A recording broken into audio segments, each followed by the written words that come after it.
ce siège des forces très importantes. Et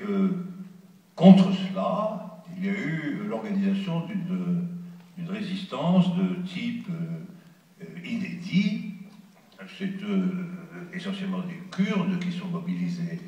dans Kobané. Et cette résistance semble, en tout cas, à l'heure actuelle, devoir être finalement victorieuse, c'est-à-dire briser le siège de Kobané par l'État islamique, ce qui serait la première défaite au sol de cet État islamique, qui est évidemment comme un cancer régional. Alors, pour moi, je suis d'autant plus sensible que la direction politique de la résistance à Kobané est très particulière. Elle ne relève ni de factions islamiques, ni même d'un nationalisme kurde spécifiquement, puisqu'elle est assurée de longue date par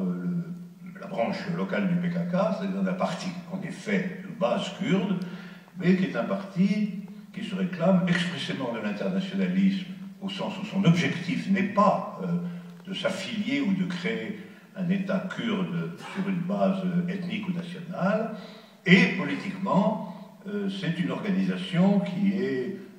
idéologiquement dotée, armée, d'une sorte de communisme original, on pourrait dire synthétique, c'est-à-dire qui prend un peu différents aspects des variantes du communisme pendant le siècle, de telle sorte qu'on peut dire qu'il y a là un phénomène politique absolument inédit dans la région,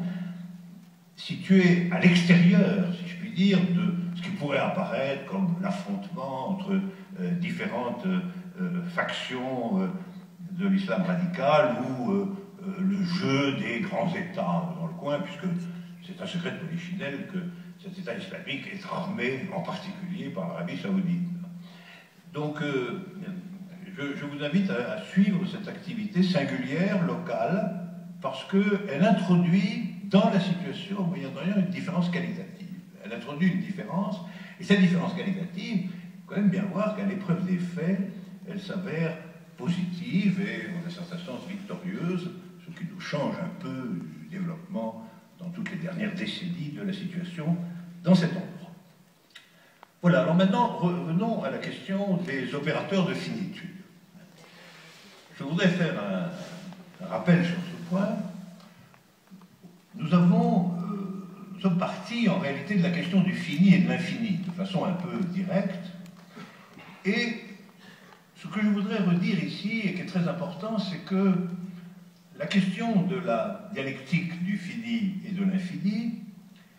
est en définitive non pas tant une question quantitative, non pas tant une question qui opposerait la transcendance de l'infini au réel concret du fini, mais c'est une différence des manières de penser.